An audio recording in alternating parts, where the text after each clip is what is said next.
오늘 저는 요한복음 5장 30절, 6장 38절 말씀을 가지고 이 땅에서의 그리스도의 사역이란 제목으로 말씀을 나누겠습니다. 우리의 신앙은 하나님을 체험하고 누리는 것입니다. 하나님을 체험하고 누리는 것은 다른 것이 아니라 그리스도를 체험하고 누리는 것입니다. 그리스도는 바로 찬양받으실 영원한 우리의 하나님이시기 때문에 그렇습니다. 근데 보통 오늘날 많은 성도들은 이 그리스도를 대부분 이렇게 피상적으로 생각을 많이 합니다. 그들이 비록 그리스도를 안다고 말할지라도, 혹시 그리스도를 사랑한다고 말할지라도 왜 그리스도를 사랑하십니까? 이렇게 말을 하면 별로 할 말이 없는 것 같아요. 그냥 말은 나 주님을 사랑해요. 우리 예수님을 사랑합니다. 왜 그분을 사랑하시죠? 그러면 잘 대답을 못하는 분들이 참 많습니다. 이는 그 그리스도를 피상적으로 알기 때문이라고 말씀드릴 수 있습니다. 여러분들은 오늘 말씀을 통하여 내가 왜 그리스도를 사랑하는지 거기에 대해서 분명하길 축복합니다. 그리스도가 왜 죽으셨는지, 왜 그분이 부활하셨는지, 왜 그분이 승천하셨는지, 또 그분은 어떠한 일을 하셨고 지금도 놀라운 일들을 행하고 계십니다. 우리가 이런 것을 분명히 알 때 우리는 주님을 왜 사랑하는지에 대해서 확신할 줄 믿습니다. 보통 우리가 음식 중에서 이렇게 한정식 있어요. 한정식은 이렇게 음식이 조금씩 이렇게 한 가지씩 계속 이렇게 나오는 음식을 말하죠. 보통 우리가 배가 많이 고프고 많이 주는 식당에 가면 우리가 그냥 질보다는 배가 많이 고프니까 양으로 이렇게 많이 먹어서 만족하는 분도 있지만, 그러나 또 어떤 시간에 어떤 모임에는 양이 아니라 그 음식을 즐기기 위해서 하나하나 양은 적지만 이 음식은 이래서 만들었구나, 이런 맛이 있구나, 이렇게 한정식 같은 그런 음식이 있습니다. 마찬가지로 우리가 그리스도를 확실하게 음미하면서 그분을 누려야 될 줄 믿습니다. 그래서 지난 시간에는 우리가 그리스도를 체험하고 누리려면 그분이 어떠한 인격을 갖고 계신지, 그래서 그분은 특별한 인격을 갖고 계신데 그분은 원래 하나님이시라는 거예요. 하나님이시란 인격을 갖고 그분은 또 이 땅에 완전한 사람으로 오셨기 때문에 또 우리는 그분을 아주 하나님으로 누려야 되고, 또 한편적으로 그분이 사람으로서의 예수를 누릴 때 우리에게 진정한 누림을 갖게 될 줄 믿습니다. 특별히 그분에 대한 인격을 알 뿐만 아니라 그분이 어떠한 사역을 이 땅에서 행하셨는지, 그분의 사역을 진짜 알고 묵상하고 체험할 때 우리는 그분을 알게 되는 것입니다. 그분의 인격은 우리가 알지만 이제 그분의 사역도 알아야죠. 주님의 사역은 보통 간단하게 한 4가지를 설명하죠. 그분이 이 땅에서의 사역, 또 그분의 십자가에서의 죽으심에 대한 사역, 또 그분의 부활하심에 대한 사역, 그리고 승천하셔서 지금도 사역하고 계십니다.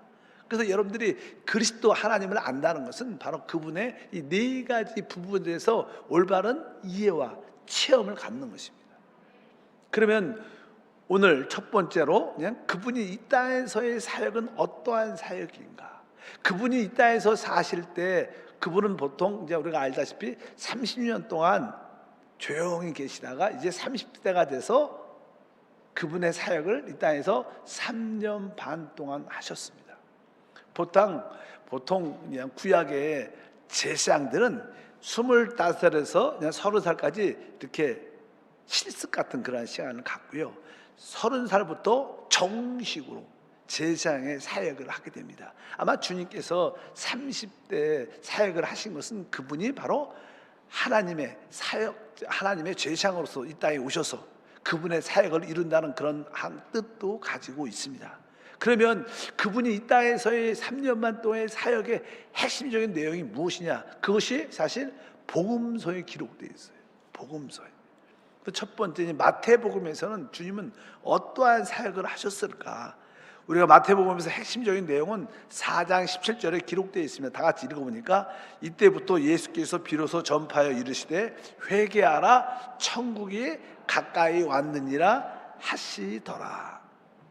이 마태복음에서는 우리 그리스도께서는 바로 천국을 전하러 오셨습니다. 천국을 이 땅에 세우러 오셨어요. 사실 이 천국이란 단어가 무슨 뜻일까? 천국, 한국말로 말하면 하늘나라 이 뜻이에요. 하늘나라, 하늘나라. 조금 하나님 나라하고 다르죠? 하나님 나라와 또 하늘나라는 다르죠. 사실 그 당시 우리가 에스겔서에 보면 하나님의 통치가 어디에 있었냐면 이스라엘 가운데 있었는데, 이스라엘 백성들이 하나님을 떠나고 우상을 섬기게 됩니다. 그러니까 그 에스겔이 보는 환상 가운데 하나님의 성전에서 하나님의 영광이 떠나버리죠. 그런 장면을 봅니다. 결국 이스라엘은 이방인의 포로가 되고 돌아오긴 돌아오지만 하나님의 합당한 통치가 있지 않았습니다. 그래서 이제 주님이 이 땅에 오신 것은 다른 것이 아니라 바로 하늘의 통치를 이 땅에 가지고 오는 겁니다. 그들이 그들의 의견과 그들의 생각 가운데 살았지만 이제 참된 신앙생활은 하늘의 통치를 받는 것입니다. 뭐 그게 하늘의 통치가 곧 하나님의 통치겠지만 어쩌든지 주님은 바로 우리에게 천국 복음, 하늘의 통치를, 바로 여러분도 주 예수를 믿게 되면 주님의 하늘의 통치가 우리 안에서부터 시작돼야 되는 거예요. 바로 교회도 하늘의 통치, 하나님의 통치, 성령의 통치가 있어야 됩니다. 바로 하늘 나라를 주님은 전하러 오신 줄 믿습니다. 그래서 마태복음은 주로 천국, 하늘의 통치를 이 땅에 가져오시는 분이다. 그분은 말씀하고, 특별히 베드로가 주는 그리스도시요 살아계신 하나님의 아들이라고 고백했을 때 바로 내가 너에게 천국 열쇠를 주겠다, 이렇게 말씀했습니다. 마태복음 16장 18절부터 읽어보니까 또 내가 내게 이르노니 너는 베드로라. 내가 이 반석 위에 내 교회를 세우리니 음부의 권세가 이기지 못하리라. 내가 천국 열쇠를 내게 주리니 내가 땅에서 무엇인지 매면 하늘에서도 매일 것이요 내가 땅에서 무엇인지 풀면 하늘에서도 풀리리라 하시고, 우리 주님께서 베드로에게 내가 너에게 천국 열쇠를 들거다, 하늘나라에 하늘 통치에 들어가는 그런 축복을 주신다고 말씀한 줄 믿습니다. 그래서 이 주님은 이 땅에서 주된 그분의 사역은 바로 하늘의 통치를, 하나님 나라의 통치를 이 땅에 가져오는 거예요. 여러분 심령에 하늘나라, 하나님의 통치가 있습니까? 그러면 여러분 심령이 곧 하나님의 나라입니다. 여러분 가정에 하늘의 통치가 있습니까? 그러면 여러분 가정이 곧 하나님의 나라가 되는 거예요. 우리 한세교회가 하늘의 통치가 있는가? 그러면 이 교회가 진짜 하나님의 나라인 줄 믿습니다. 그래서 주님은 이 땅에 하늘의 통치가 이루어지는 하나님의 나라를 이 땅에 세우러 오셨다. 우리 모두에게 그러한 은혜와 축복이 함께할 줄 믿습니다. 그래서 우리 심령에 의와 평강과 실학이 있을 때, 바로 의와 평강과 실학은 하나님 나라의 속성이죠. 속성. 여러분들이 내적으로 하나님의 통치를 받아들이면 바로 여러분들은 의로움을 갖게 되고 기쁨과 평강을 얻게 되는 축복과 은혜가 함께할 것이다. 또 두 번째로 주님은 이제 마가복음에서 어떤 말씀을 하셨는가? 이제 여기에 아까 마태, 또 마가, 누가, 요한 이렇게 다른 방향에서 그리스도를 바라보죠. 그의 사역을 바라봅니다. 워낙 우리 그리스도는 영원하신 하나님이시기 때문에 워낙 크시고 놀란 분이니까 한 방향에서만 그분을 설명할 수가 있지 않아요. 그래서 네 방향 쪽에서 그분을 바라보고 성령께서 이 글을 기록하신 겁니다. 마가복음에서 핵심이 무엇일까? 오늘 마가복음 1장 14절에 말씀합니다. 요한이 잡히신 후 예수께서 갈릴리에 오셔서 하나님의 복음을 전파하여. 그러니까 이 마가복음에서는 우리 주님이 어떤 일을 하셨는가? 하나님의 복음을 전파했어요. 하나님의 복음 따라할까요? 하나님의 복음. 아까 마태복음은 죄인들을 천국으로, 하나님의 통치 안으로 이끌어주죠. 근데 이 마가복음은 뭐예요? 바로 죄인들을 하나님 안으로 이끄는 거예요. 하나님 안으로. 그 말이 그 말 같지만 많은 의미가 있습니다. 아까는 천국은 죄인들을 하나님의 통치 안으로, 여기서는 하나님 안으로 이끄는 축복과 은혜가 함께할 줄 믿습니다. 그래서 주님은 바로 복음을 증거할 때마다 바로 우리가 이제 우리 자신에게서, 세상에서 나와 우리는 하나님 안으로 들어가요. 하나님 안에. 그래서 하나님이 내 안에, 내가 하나님 안에 있다. 이러한 누림도 여러분이 가져야 돼요. 바로 무조건 죽어서 천당 간다 이런 개념이 아니라, 내가 하나님의 통치 안에 들어가는 것이고, 한편적으로 내가 하나님 안으로 들어가. 나에게서 나와, 세상에서 나와, 내가 하나님 안에 들어가서 하나님 안에 있는 누림을 마음껏 갖는 줄 믿습니다. 그래서 주님은 우리를 어떻게 해요? 하나님 안으로 인도하는 분이십니다.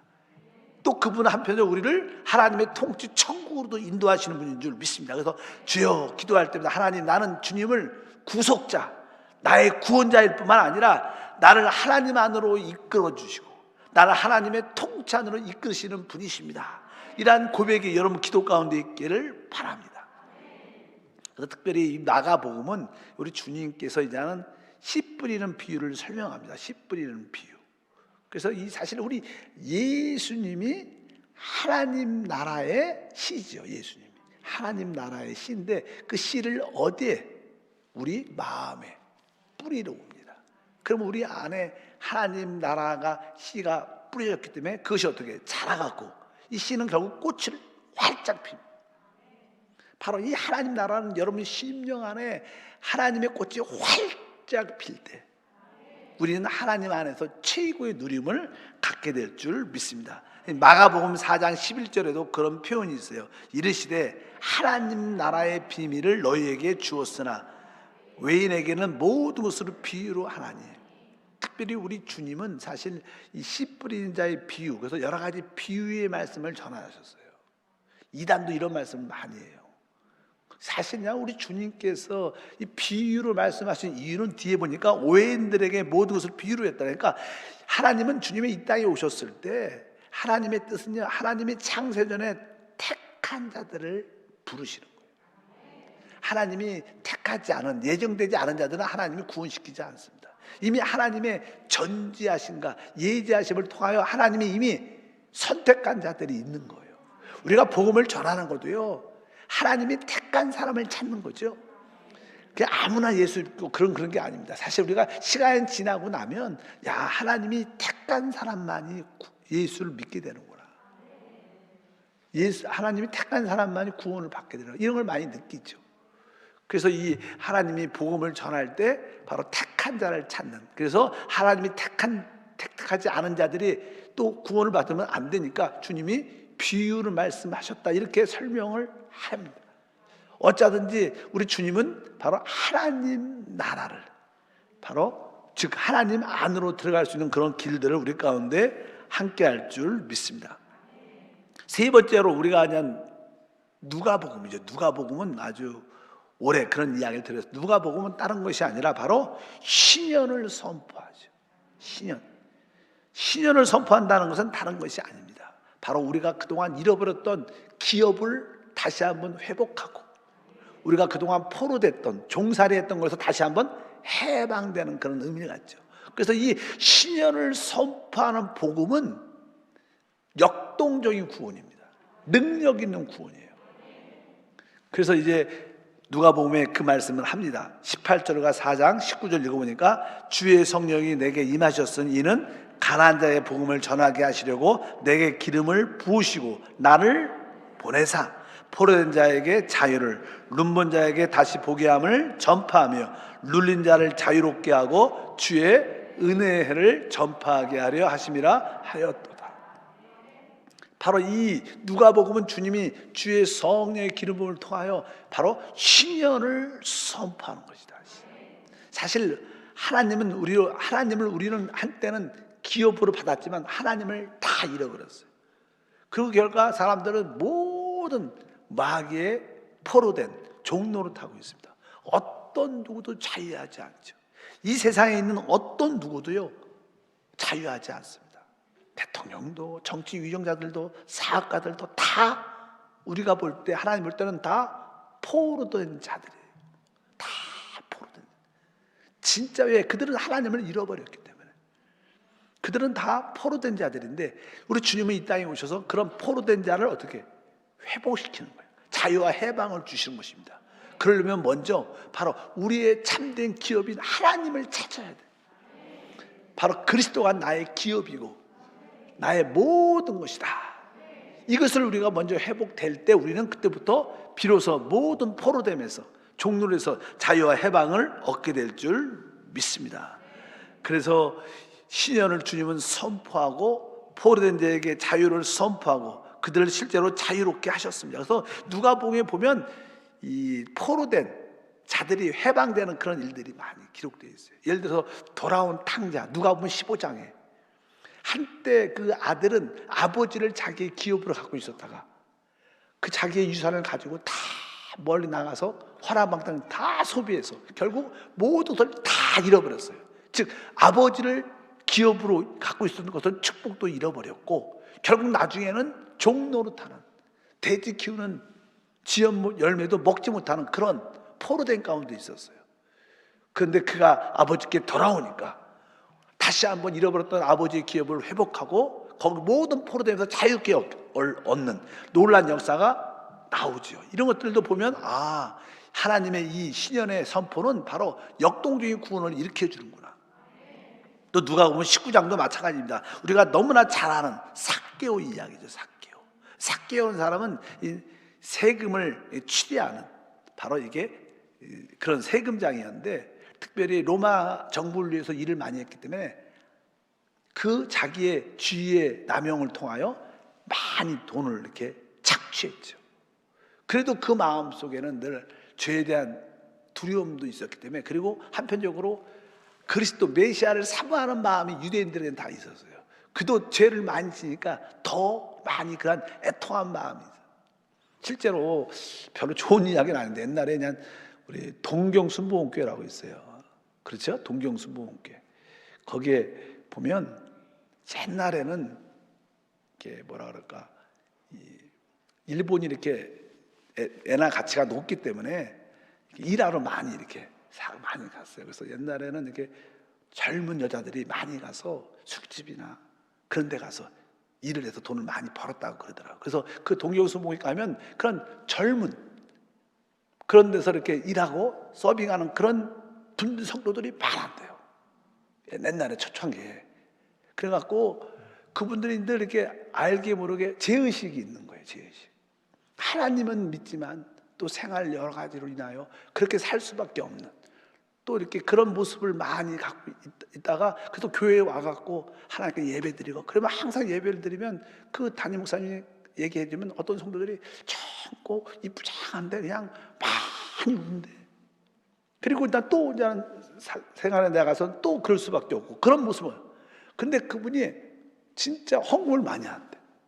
왜? 너무 마음에 이렇게 죄책감 그런 보상 심리로 자기가 그런 이야기를 많이 해서 처음에 동경순복음교회가 그렇게 조금은 이렇게 부정적인 의미가 아니라 그렇게 애통하고 상한 마음을 가진 그런 분들이 모여서 교회가 시작돼 갖고 아주 크게 부흥됐다는 그런 이야기가 있어요, 실제로.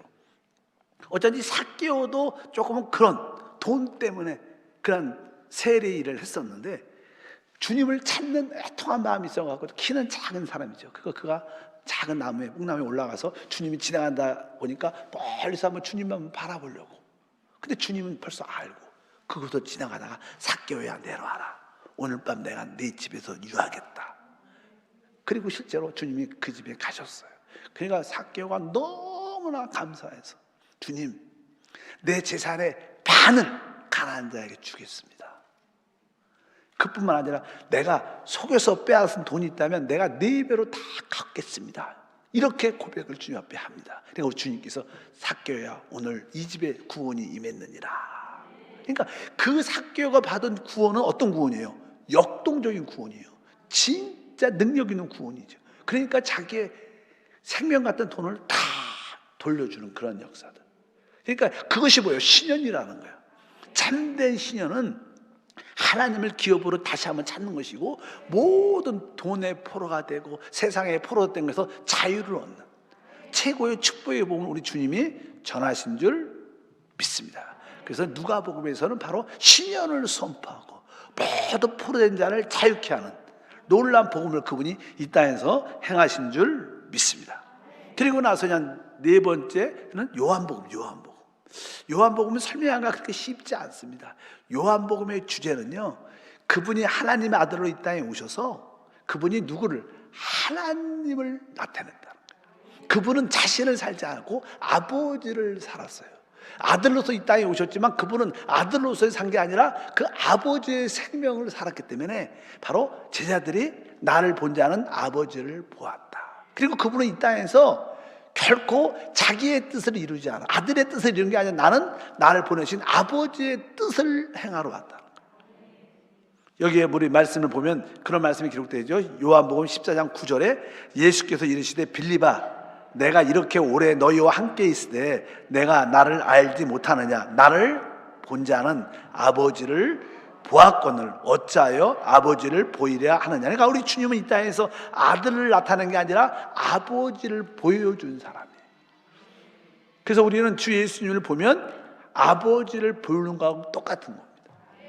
그리고 나서 5장 30절, 6장 38절 내가 아무것도 스스로 할 수 없노라. 듣는 대로 심판하노니 나는 나의 뜻대로 하지 아니하고 나를 보내신 이의 뜻을 하러 함으로 내 심판은 의로우니라.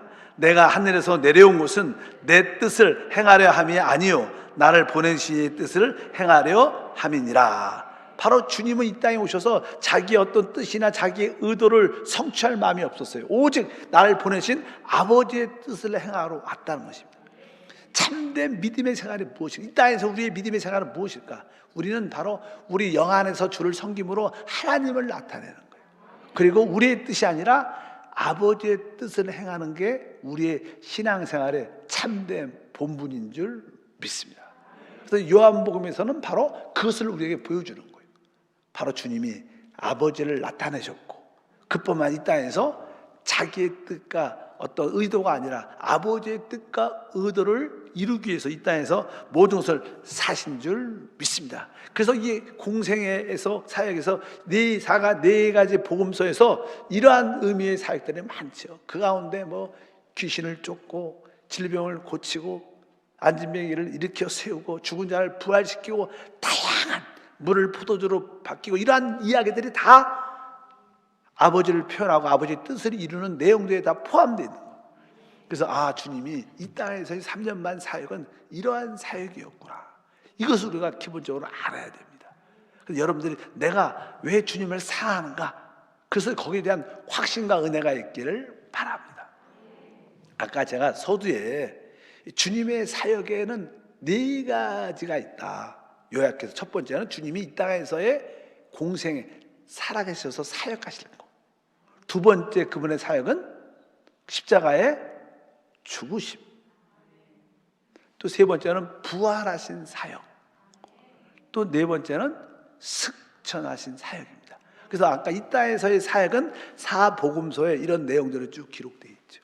그러면 두 번째 주님의 그 십자가의 죽음은 어떠한 사역을 포함하고 있는가? 사실 우리 십자가의 죽음의 그 내용은요, 모든 것을 끝내는 죽음입니다. 이 땅에서도 죽으면 모든 문제에 대해서 자유해져요. 그렇잖아요. 내가 재판을 받고 있다, 어떤 법적인 문제가 있다는 그 사람이 죽었어요. 그럼 더 이상 그 일은 종결됩니다. 종결. 더 이상 끝날 수 없어요. 죽으니까 뭐 대상자가 없잖아요. 그런 것처럼 바로 주님의 십자가의 죽음은 모든 문제를 끝내는 죽음입니다. 그게 놀라운 죽음이죠. 보통 이 세상에는 죽음이 있죠. 사람들이 많이 죽지요. 근데 사람들의 죽음은 의미가 별로 없어요. 그냥 죽는 거예요. 더 이상 대화해도 없어요. 근데 우리 주님의 죽음은 놀라운 죽음, 비밀스러운 죽음이고 모든 것을 끝내는 죽음인 줄 믿습니다. 그래서 주님이 십자가에서 죽으실 때도 그분은 사역을 하시는 거예요. 그분의 십자가에서 죽는 것은 사역하는 거예요. 사역. 그래서 주님은 죽으시면서도 사역하고 또 그분은 죽으셔갖고 음부라 그러죠. 죽음 안에 들어가셔서도 그분은 어떻게 해요? 계속 사역을 하신 거예요. 그분은 죽어가시면서도 사역하시고 또 음부 죽음 안에 들어가서도 그 안에 들어가서 죽음의 영역 안에서 또 사역하시는 거예요. 그분의 모든 사역의 내용을 우리가 확실히 알아야 된다. 그분은 십자가에서 죽으실 때 어떤 일들을 끝내셨는가? 우리가 너무나 잘 아는, 우리 사람에게는요 태어날 때부터 죄의 본성이 있어요. 우리 육신 안에 죄의 본성이 있어요. 끊임없이 우리를 괴롭히죠. 그리고 결과 우리는 이 육신을 따라 살면 또 죄를 밖으로 많이 집니다. 그래서 우리 두 가지, 죄의 본성과 많은 허물들, 범죄한 행위들이 있어요. 이 모든 죄의 총체를 끝내는 죽음입니다. 죄값을 지불하는 죽음. 우리가 요한복음에 보게 되면 주님께서 말씀하십니다. 1장 29절에 말하죠.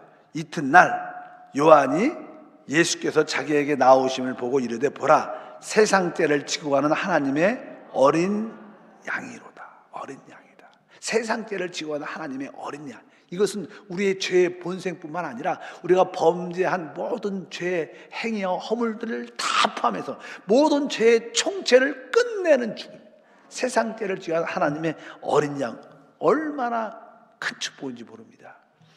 실제로 아까 우리 주님은 산 같아서, 이런 가사가 성가에 나왔어요.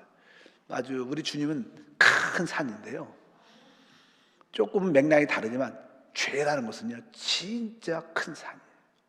우리 앞에 죄라는 산이 딱 먹혔으면 밀어도 나가지도 않고 움직이지도 않고 변함없이 우리를 꽉 붙잡고, 실제로 사람이 이 죄에 대한 두려움이 무서운 겁니다. 또 어떤 분들은 양심이 예민해서 죄책감에 대한 두려움 때문에 사는 사람도 많아요. 어떤 분들은 워낙 뻔뻔해갖고 죄를 짓고 있는 느낌도 하나도 없는 사람도 많죠. 그러나 보통 정상적인 사람은 죄에 대한 눌림과 압박이 얼마나 강한지 모릅니다. 어차피 이 주님은 그 사람들이 가지고 있는 죄의 모든 고통으로부터, 포로됨으로부터 우리를 어떻게 해방시키는 죽음을 가지신 줄 믿습니다. 주님은 십자가에서 죽으실 때 바로 죄의 모든 죄값을 지불하는, 끝내는 죽음을 주었기 때문에 그분은 바로 우리의 속죄 제물, 우리 죄의 본성을 처리하는 거예요. 그리고 우리가 밖으로 진 모든 허물, 죄의 행위들을 처리하는 속건 제물도 줘요. 그래서 여러분들 기도할 때마다 주님께서 십자가에서 하나님의 어린 양으로 나의 속죄 제물도 되시고 나의 속건 제물도 되심을 감사합니다. 나의 원죄, 죄의 본성이 끝났습니다. 내가 범죄한 모든 것뿐만 아니라 앞으로 범죄할 것까지도 다 이미 주님이 끝내셨습니다. 그분은 영원한 속죄 제물을 하나님께 드렸기 때문에 바로 우리는 모든 죄로부터 자유하셔야 돼요. 실제로 많은 사람들은 이게 양심이 연약하고 믿음이 부족한 거로 죄로 인하여 고통이 참 많습니다. 죄를 지면 또 죄에 붙잡혀서 또 내가 또 죄를 졌는데 또 애통하기도 하고, 또 그러니까 양심이 찔리니까 자유함이 없는 거예요. 그러니까 하나님 앞에 담대히 나가지 못해요. 근데 그게 믿음이 좋은 거라 생각하면 그렇지 않습니다. 여러분, 죄의 문제는 과거, 현재, 미래 다 주님이 청산하셨어요. 우리가 범죄할 혹시 어떤 죄가 있다라도 이미 지불된 거예요. 그러니까 여러분들은 뻔뻔해야 돼요. 하나님은 여러분들이 하나님과 깊은 교제와 누림을 갖기 원하세요. 근데 하나님과 깊은 교제와 누림을 갖기 원할 때 그것을 방해하는 것은 우리의 양심의 느낌이에요. 양심의 꺼리낌이 있으면 하나님과 관계가 끊어지게 돼 있어요. 근데 여러분들이 죄 인식이 깊어지면 양심의 꺼리낌을 다 갖게 됐죠.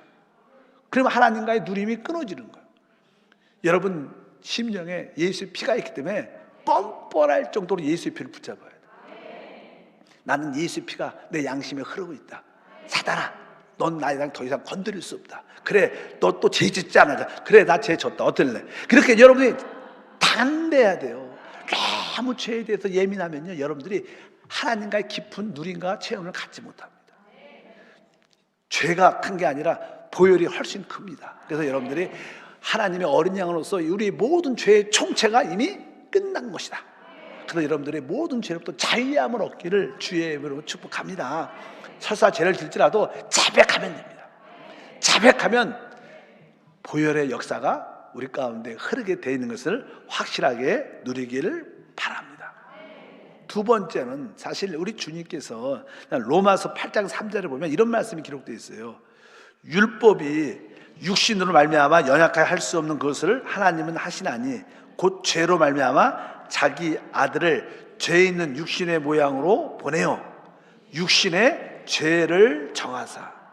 아까 그래서 우리 사람이 타락할 때 이 육신 안에, 몸 안에 죄를, 사단을 받아들여서 죄가 우리 안에 있죠. 그러니까 우리가 사도 바울도 고백하죠. 나는 진짜 죄를 짓고 싶지 않다는 거예요. 사도 바울, 나는 그런 일을 원하지 않는다는 거예요. 근데 내가 원하지 않는 죄를 짓는 자기 자신을 바라. 나는 절대로 그런 죄를 짓고 싶지 않은데 죄를 짓는 자기 자신을 바라봐.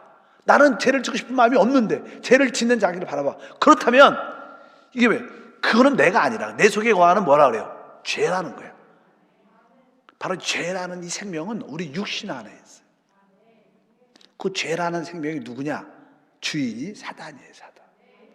그래서 주님이 십자가에서 못 박힌 것은요, 바로 우리 육신 안에 있는 죄를 육신의 죄를 정하사, 이런 뜻이에요. 육신의 죄를 정했다는 거니까 육신 안에 있는 죄를 심판했다는 거예요. 그러니까 주님이 육신 안에 있는 죄를 심판했다는 것은 바로 그 죄의 근원, 죄의 인격이 누구를? 사단을 심판하는 거예요. 그게 예수님이 십자가에서 죽으실 때 바로 그 육체 안에 있는 죄가 심판받는 것이 곧 마귀의 심판이 이루어지는 거예요. 그래서 바로 주님은 십자가에서 마귀를 심판하신 거예요. 영적으로 여러분들 그걸 깨닫기 바랍니다. 이 마귀가 어디에 숨어 있는 거예요? 육신 안에 숨어 있었던 거예요. 그래서 주님이 그 육체를 깨뜨릴 때 바로 그 육체에 숨어 있었던 마귀가 심판받는 것이다. 이런 의미로 여러분들이 이해를 하셔야 됩니다. 그래서 히브리서 2장 14절에 말씀합니다. 자녀들은 혈과 육에 속하였으며 그도 또한 같은 모양으로 혈과 육을 함께 지니심은 죽음을 통하여 죽음의 세력을 잡은 자 곧 마귀를 멸하셨다. 바로 우리 주님께서 바로 죽음의 세력자 마귀를 심판하신 줄 믿습니다. 그래서 주님의 십자가의 죽음은 마귀를 심판하는 죽음이었다. 이것이 놀랍죠. 그리고 세 번째 보면 십자가에서 이제는 우리의 옛사람도 심판을 합니다.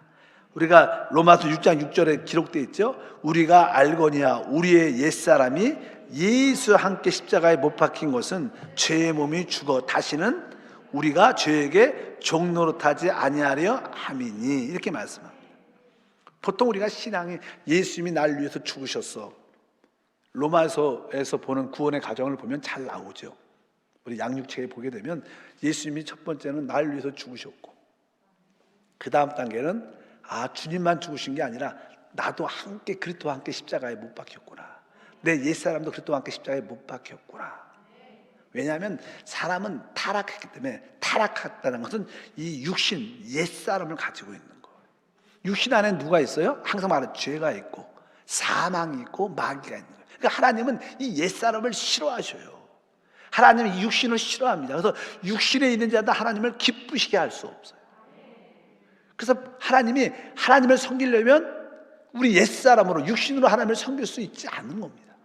그래서 구약에는 이스라엘 하나님 백성들에게 할례를 받으라고 막 하는 거예요. 왜? 할례는 내 육신이 베어지니까 육신이 영적으로 끝났다를 의미하는 거예요. 내 육신은 끝났다, 내 옛사람 십자가에 못 박혔다, 이것이 할례 받은 거예요. 나는 육신을 신뢰하지 않는다, 나는 내 자신을 신뢰하지 않고 오직 거듭난 영 안에 있는 성령을 따라 산다, 이런 체험을 가진 사람들이 진짜 할례를 받은 거예요. 이런 사람들이 진짜 믿음이 있는 거죠. 그냥 내 열심으로, 그런 게 신앙이 아니라는 거예요. 그래서 여기에 옛사람이 그리스도와 함께 십자가에 못 박혔다. 그러니까 주님의 십자가에서 못 박혔을 때 바로 우리 옛사람을 끝내는 죽음이었어요. 여러분 옛사람이 끝난 것을 믿으시면 아멘. 그래서 여러분의 새 사람, 거듭난 영 안에 있는 그 성령으로 따라 살게 주님으로 축복합니다. 그래서 우리 옛사람은 옛 창조를 다 포함하고 있죠. 그분이 옛사람을 끝났다는 것은 바로 옛사람이 이 옛 창조의 머리이기 때문에 바로 모든 옛 창조에 속한 모든 것을 끝나고 우리를 새로운 피조물로 만드는 놀라운 일들을 행하신 줄 믿습니다. 그래서 그분은 모든 십자가에서 죽으심으로 만물을 하나님과 화평하게 하시고 모든 사람과의 화평을 이루십니다. 골로새서 1장 20절에 그런 표현이죠. 그의 십자가의 피로 화평을 이루사 만물 곧 땅에 있는 것들이나 하늘에 있는 것들이 다 그로 말미암아 자기와 화목하게 되기를 기뻐하셨다. 그러니까 하나님은 옛 창조에 속한 것들. 왜? 옛 창조는 뭐예요? 사단의 배역으로 옛 창조가 심판을 받았기 때문에 하나님은 이 옛 창조를 좋아하지 않아요. 그래서 하나님은 새 창조를 만드시죠. 그래서 새 하늘, 새 땅, 새 예루살렘. 왜? 옛 창조는 다 사단에 속해 있고 사단에게 더럽혀진 땅이에요. 그래서 그것은 오직 그리스도 안에서만이 새로운 피조물이 되는 것입니다. 이전 것은 지나갔다, 옛 창조는 지나갔습니다. 그리스도 안에 있으면 오직 새로운 피조물이 된 줄 믿습니다. 그래서 이제 모든 만물도 다 끝내고 십자가의 죽음을 통해서 다시 그 만물을 새롭게 함으로 하나님과 화목되게 했다는 말씀이에요. 그리고 십자가의 죽으심은요, 중요한 것 중에 하나가, 알다시피 구약에는 율법이 있어요. 율법을 통해서 유대인과 이방인들이 나눠졌습니다. 근데 하나님의 뜻은 유대에 믿는 자들뿐만 아니라 이방인의 믿는 자들이 하나 될 때 그것이 교회 그리스도의 몸이 됩니다. 그 주님의 십자가의 죽으심은요, 모든 율법의 계명을 끝내는 죽음입니다. 그렇기 때문에 그 십자가의 죽음은 이제 사람들과의 모든 나누어짐이 없는 거예요. 성경은 말씀합니다. 에베소서 2장 14절과 15절에 그는 우리의 화평이시니라. 둘로 하나를 만드사. 여기 둘이 누구예요? 하나는 유대인과 하나는 이방인이 나눠져 있었다는 거예요. 근데 둘로 하나로 만드사 원수된 것 곧 중간에 막힌 담을 자기 육체로 허시고 법조문으로 된 계명의 율법을 폐하셨으니 이는 이 둘로 자기 안에서 한 새 사람을 지어 화평하게 하시는 것이다.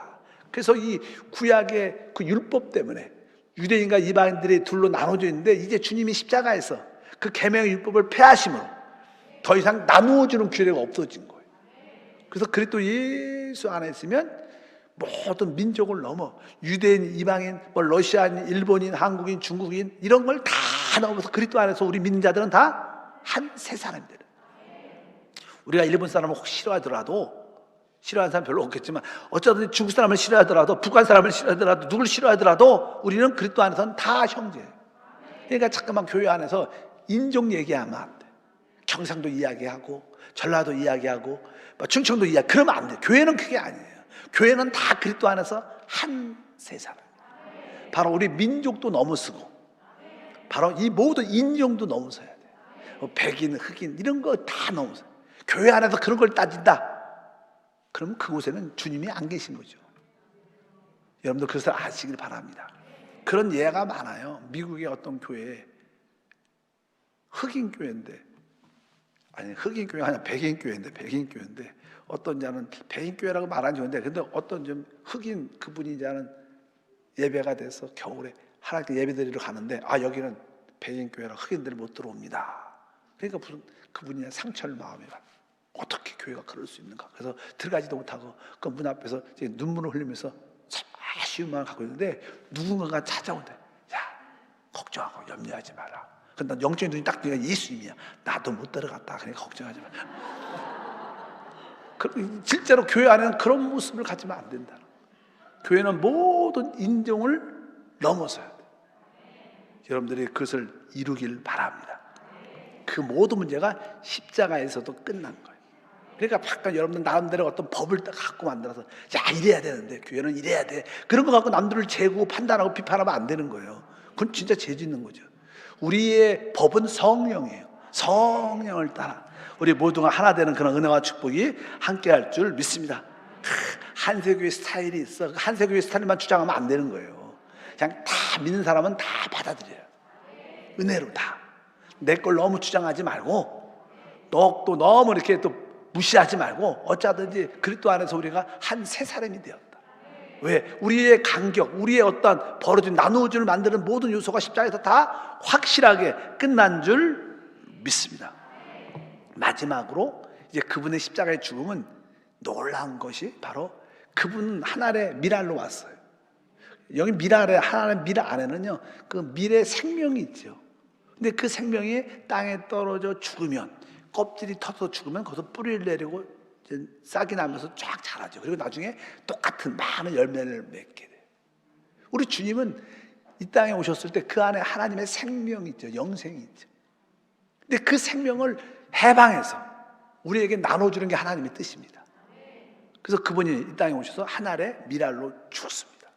그 결과 십자가의 그 죽음은 사실 그 육신이란 껍질이 깨어짐으로 그 생명이 흘러나와 누구든지 예수를 믿으면 그 생명을 다 얻게 되는 많은 미랄들이 되는 최고의 죽음이죠. 그래서 우리가 다 같이 읽어보니까 로마서 아니죠 요한복음 12장 24절 말씀입니다. 다 같이 한번 읽으면 하나의 미랄이 땅에 떨어져 죽으면 아니하면 하나를 그대로 있고 죽으면 많은 열매를 맺느니라. 그래서 그분은 하나님의 미랄로 오셔서 그 안에 있었던 하나님의 생명을 해방해서 바로 우리에게 그 생명을 나눠주는 놀라운 일을 하셨죠. 하나님은 지금 무슨 일을 하실까? 하나님은 지금 하나님의 그 생명을, 그리스도를 우리에게 계속 나누어주는 일인데, 어떻게 나누느냐? 성령을 통해서 나누어져요. 그러니까 여러분들이 성령을 충만하게 체험하고 받아들이면 바로 하나님의 생명을 소유하는 것인 줄 믿습니다. 바로 그분의 죽음은 이러한 일들을 다 해결했어요. 모든 총체적인 죄 문제를 확실하게 끝냈어요. 바로 우리 육신 안에 숨어있는 그 사단을 심판했어요. 우리 옛사람도 끝내고 옛사람에 속한, 옛 창조에 속한 모든 십자가에서 다 끝내서 이제 모든 것들이 하나님과 만물이 화평하도록, 화목하도록 만드셨어요. 그리고 그분은 십자가에서 모든 율법도 끝내므로 사랑과의 나누어짐을 해결했어요. 그리고 오늘 마지막으로 무엇이에요? 그 안에 있는 생명을 해방했다. 그러니까 그분의 죽음은 놀라운 것입니다. 여러분들 이러한 주님의 죽으심에 대한 항목들을 깊이 기도하면서 그것을 은혜를 받아야 돼요. 그래야지 그분으로 우리가 조성돼서 성령 충만한 은혜를 누리게 될 줄 믿습니다. 많은 사람들은 주님을 사랑하시죠? 그럼 네, 왜 사랑하셔요? 그러면 조용해. 할 말이 별로 없어. 여러분들이 분명히 이러한 항목 하나하나 알아야 돼. 아, 주님이 이 땅에 사역할 때 우리에게 천국을 가져오셨구나. 우리를 하나님 안에 들어가게 하셨구나.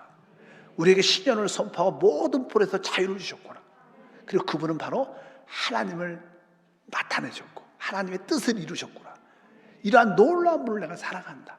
또 십자가의 죽음을 통하여 그분이 해결하신 끝내는 문제를 여러분들이 붙잡고 하면 여러분들은 진짜 주님을 더 사랑할 수 있을 것이고 분명히 될 것이고 여러분 삶 가운데 이러한 이루신 일들을 누리게 될 줄 믿습니다. 그분은 많은 일을 이미 이루셨어요.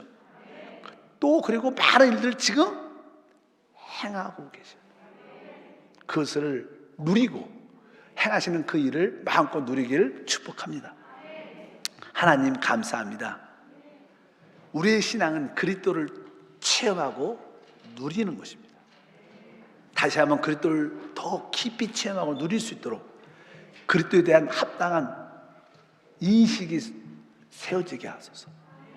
그분을 하나님으로 누리고 참된 사람으로 누리는 신앙을 넘어서 그분이 이 땅에서의 그 사역을 다시 한번 말씀을 통하여 깨닫고 또 죽음으로 이루신 놀라운 일들을 깨닫고 믿어 이 안에 있는 다양함을 하나하나 체험하고 누릴 수 있도록 복을 내려 주옵소서. 주 예수 이름으로 기도함나이다. 아멘. 자,